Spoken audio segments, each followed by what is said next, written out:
ವಿಜಯೋತ್ಸವದ ವೇಳೆ ನಡೆದ ಕಾಲ್ತುಳಿತ ಪ್ರಕರಣಕ್ಕೆ ಸಂಬಂಧಪಟ್ಟಂತೆ ಬಂಧಿತ 4ವರಿಗೂ 14 ದಿನಗಳ ಕಾಲ ನ್ಯಾಯಾಂಗ ಬಂಧನ ವಿಧಿಸಲಾಗಿದೆ.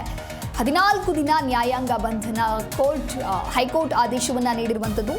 4 ಆರೋಪಿಗಳಿಗೆ ಜೂನ್ 19ರವರೆಗೂ ಕೂಡ ನ್ಯಾಯಾಂಗ ಬಂಧನದಲ್ಲಿ ಇರಿಸಲಾಗಿದೆ. ಡಿಎನ್ಎ ಸಂಸ್ಥೆಯ ಕಿರಣ್, ಸುಮಂತ್, ಸುನಿಲ್ ಮ್ಯಾಥ್ಯೂ ಹಾಗೆ ಆರ್ಸಿಬಿ ಮಾರ್ಕೆಟಿಂಗ್ ಮುಖ್ಯಸ್ಥರಾಗಿದ್ದಂತಹ ನಿಖಿಲ್ ಸೋಸ್ಲೆ ಪರಪ್ಪನ ಅಗ್ರಹಾರ ಜೈಲಿಗೆ ಕಾಲ್ತುಳಿತ ಕೇಸ್ ಆರೋಪಿಗಳನ್ನ ಇದೀಗ ಕಳುಹಿಸಲಾಗಿರುವಂಥದ್ದು. ಈ 4 ಜನರನ್ನ ನಿನ್ನೆ ಅರೆಸ್ಟ್ ಮಾಡಲಾಗಿತ್ತು. ಪರಪ್ಪನ ಅಗ್ರಹಾರ ಜೈಲಿಗೆ ಈ ಕಾಲ್ತುಳಿತದ ಕೇಸ್ ಆರೋಪಿಗಳನ್ನ ಇದೀಗ ಶಿಫ್ಟ್ ಮಾಡಲಾಗುತ್ತೆ. ನ್ಯಾಯಾಂಗ ಬಂಧನದ ಹಿನ್ನೆಲೆಯಲ್ಲಿ ಪರಪ್ಪನ ಅಗ್ರಹಾರಕ್ಕೆ ಈ 4ರನ್ನ ಶಿಫ್ಟ್ ಮಾಡಲಾಗುತ್ತೆ. ಟಿಟಿ ವಾಹನದಲ್ಲಿ ಆರೋಪಿಗಳನ್ನ ಸಿಸಿಬಿ ಪೊಲೀಸರು ಕರೆತಂದಿದ್ದಾರೆ.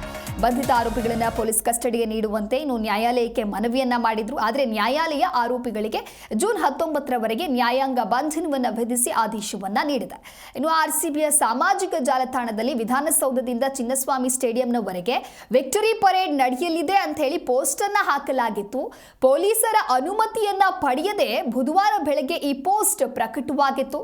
ಬೆಂಗಳೂರು ನಗರ ಪೊಲೀಸ್ ಆಯುಕ್ತ ದಯಾನಂದ್ ಅವರು ಪರೇಡ್ಗೆ ಅನುಮತಿಯನ್ನ ನಿರಾಕರಿಸಿದ ನಂತರವೂ ಕೂಡ ಸಾಮಾಜಿಕ ಜಾಲತಾಣದಲ್ಲಿ ಈ ಪೋಸ್ಟ್ ಡಿಲೀಟ್ ಆಗಿರಲಿಲ್ಲ. ಅಷ್ಟೇ ಅಲ್ಲದೆ ಸ್ಟೇಡಿಯಂನಲ್ಲಿ ವಿಜಯೋತ್ಸವದ ಆಚರಣೆಗೆ ಉಚಿತ ಟಿಕೆಟ್ ಅಂತ ಹೇಳಿಯೂ ಕೂಡ ಅಲ್ಲಿ ಪೋಸ್ಟ್ ಅನ್ನ ಮಾಡಲಾಗಿತ್ತು. ಇದನ್ನ ನೋಡಿ ಲಕ್ಷಾಂತರ ಜನರು ಚಿನ್ನಸ್ವಾಮಿ ಸ್ಟೇಡಿಯಂನ ಬಳಿ ಸೇರಿದ್ರು. ಇದರಿಂದ ನೂಕುನುಗ್ಗಲು ಉಂಟಾಯಿತು. 11 ಮಂದಿ ಕಾಲ್ತುಳಿತದಿಂದ ಬಲಿಯಾದ್ರು. ಹಾಗಾಗಿ ಈ ಘಟನೆಗೆ ಸಂಬಂಧಿಸಿದವರನ್ನ ಬಂಧಿಸುವಂತೆ ಸಿಎಂ ಸಿದ್ದರಾಮಯ್ಯ ಸೂಚನೆಯನ್ನ ಕೂಡ ಕೊಟ್ಟಿದ್ರು.